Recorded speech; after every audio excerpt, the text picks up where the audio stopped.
the life of every woman, man, and child in America is in somewhat a state of jeopardy going forward for the next 10 to 15 years. We have so many things coming at us with Putin's war and with all these challenges to old laws. It's not even funny. And openly, it's never happened before. The late President Trump did that. I say late because he's no longer a part of the administration. Let's face it, we don't rehire people as presidents that we fired. We just don't do that. And in corporations across America, they don't typically do that unless they've had a major change of stockholders and shareholders. And that's not going to happen here. Probably more than 50% of Americans are living just above the poverty line, which means their mindset isn't on success in some cases, but their abilities to move themselves into a better workplace might not be something that they make time for, which is a shame. The truth is, every human being in America needs to eat, and every person needs some shelter to get out of the heat. But if we're thinking that people do this automatically, they don't pursue this automatically. What I mean is that they will stay stuck in a ville of theirs called Stupidville. Now, I'm not being deceitful, I'm not being illegal, and I'm not trying to be immoral or illogical. What I mean is, if you want to change your life, you have to be willing to make the time to do so. But there's always someone who's willing to lie, steal, and cheat you out of your rights. Today's topic is about real rights.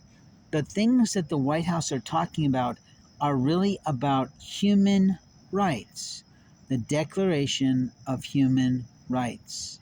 You see, it's not just a CRC campaign, it's a real thing that every time the things and the laws of America get challenged and made into bullshit, we lose more rights. You see, you have a lot of rights at play every single day. You have the right to privacy. You have the right to mobility. You have the right to technology. You have the right to employment. You have the right to pursue peace, love, happiness, and enjoyment. You see, every day our rights are being put upon by people who forget the history and heritage of America, or their own group of people, their people group.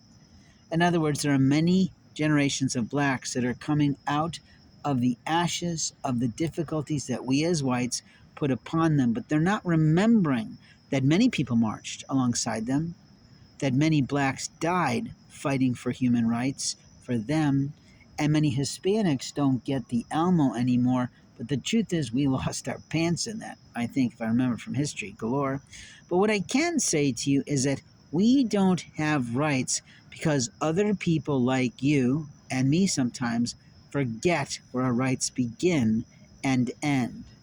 In America, we have rights, and those rights provide us the right to privacy of our banking, our finances, and our literally inheritance or legacies that is left behind for us when we lose people who have been kind to us or people who are a part of our family of origin or some sort of late relative.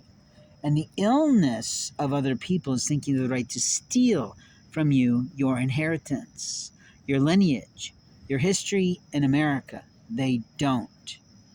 The U.S. Constitution is the most important document in our world, and the amendments give us the guidance of what is important in the ways of the world.